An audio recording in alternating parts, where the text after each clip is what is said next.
22 जानेवारी करता आदेशाची आवश्यकताच नाही आहे. इतका प्रचंड जल्लोष आणि उत्साह लोकांमध्ये आहे की हा उत्साह अक्षरशः ओसांडून वाहतोय.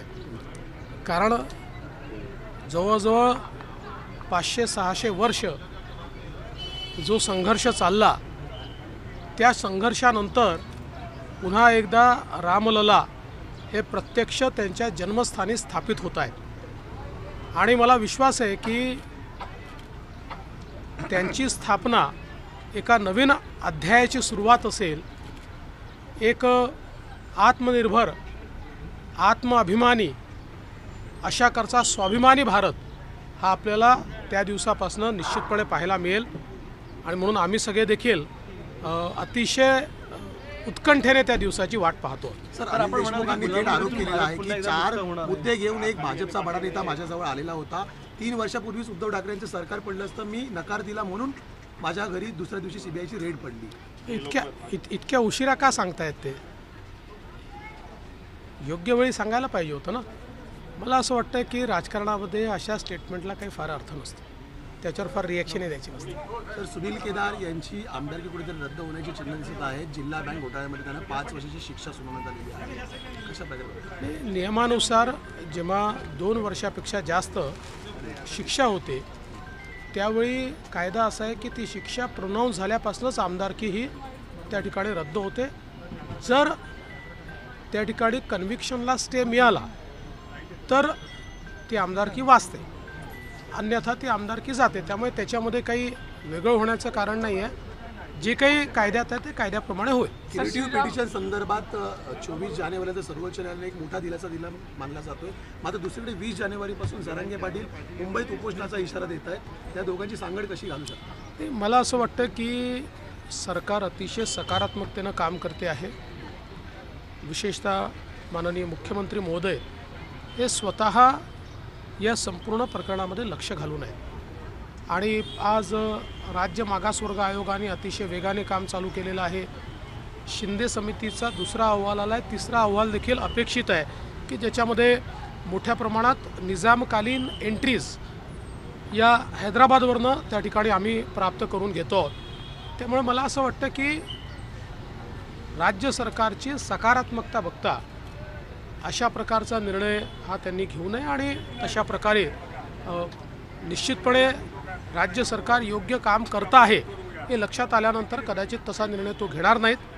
आम्ही पूर्ण शक्तीने या ठिकाणी हे सगळं कार्य करतो आहोत. कुठेही ओबीसी समाजाला त्रास होणार नाही, ओबीसी समाजावर अन्याय होणार नाही याची संपूर्ण काळजी घेत मराठा समाजाच्या आरक्षणावर अत्यंत सकारात्मक कारवाई ही राज्य सरकारच्या वतीनं चालली. मुंबई में आंदोलन करने वाले सरकार को सीधी चुनौती हुई, जितने क्यों क्या 3 करोड़ लोग मुंबई में आने वाले हैं. ऐसे में कानून व्यवस्था का भी सवाल खड़ा होता है. आप क्या आह्वान करेंगे उनको, क्या वो रोकने का आह्वान करेंगे? देखिए, राज्य सरकार इस मामले में बहुत सकारात्मकता से काम कर रही है. जो राज्य पिछड़ा वर्ग आयोग है उसने बहुत तेज़ी से अपना कार्य शुरू किया है. एक बहुत एक्सटेंसिव सर्वे उसके माध्यम से हो रहा है.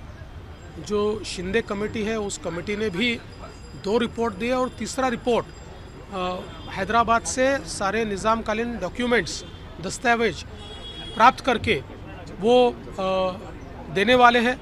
तो मुझे लगता है कि इसकी डेडलाइन भी माननीय मुख्यमंत्री जी ने सेट कर दी है और फरवरी में हम लोग इसमें स्पेशल सेशन में ये आरक्षण का मसला सुलझाने वाले हैं. ये भी उन्होंने बहुत स्पष्ट रूप से कहा है. तो अभी एक डेडलाइन के हिसाब से ये सारा कार्य चल रहा है. इसलिए मुझे लगता है कि निश्चित रूप से हमारे कार्य को देखते हुए इस प्रकार का कोई उपोषण या इस प्रकार से इतने लोगों को यहाँ लाना ये नहीं होगा. हम लोग ये प्रयास करेंगे कि ये सारी जानकारी भी उन तक पहुँचे कि कितने तेजी के साथ राज्य सरकार कार्य कर रही है. प्रश्न होता, सिंधुदुर्ग किल्ल्यावरती त्यांचं मंदिर आहे, त्याची देखभालसाठी महिन्याला 500 रुपये दिले जातात. मुख्यमंत्र्यांनी 25,000 देण्याचे आदेश दिले होते. अधिकारी पालन करत नाही, अशा अधिकाऱ्यांवर काय कारवाई केली जाईल? मुख्यमंत्र्यांचे आदेश जर कुठले अधिकारी पालन करत नसतील तर त्यांच्यावर कडक कारवाई केली जाईल.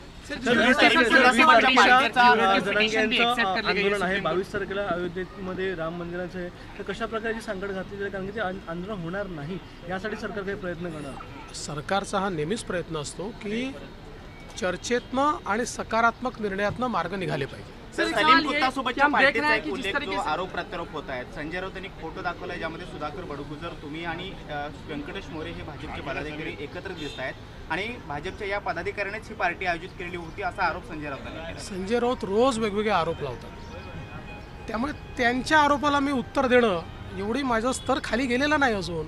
तुम्ही आमच्या एखाद्या प्रवक्त्याला विचारा.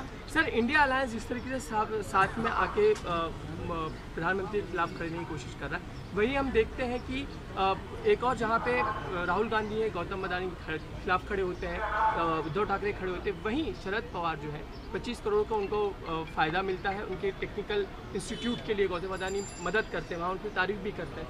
क्या चल रहा है इंडिया अलायंस में सर? देखिए, मैं इसके ऊपर कुछ नहीं कहूँगा. मैं इतना ही कहना चाहता हूँ कि ये जिस प्रकार की राजनीति इंडिया अलायंस कर रहा है, ये दोगली राजनीति है. एक और यहाँ पर किसी एक विषय को लेकर वो विरोध करते हैं, किसी उद्योगपति का विरोध करते हैं, और वही बिहार में जो इनकी अलायंस के सबसे प्रमुख व्यक्ति जहाँ मुख्यमंत्री है, वहाँ पर उनका स्वागत करके 8,000 करोड़ का निवेश उनसे ही लेते. तो इसलिए ये दोगले लोग हैं, इनके ऊपर मैं कुछ बोलना नहीं चाहता. शरद पवार अभिनंदन करतात, दुसरीकडे उद्धव ठाकरे याच अदानीविरोधात मोर्चा काढतात. कशा प्रकारे बघता महाविकास आघाडी आणि एकंदरीत इंडिया अलायन्स? असं आहे की इंडी अलायन्स किंवा इंडी आघाडी ही कुठली आघाडी नाही आहे.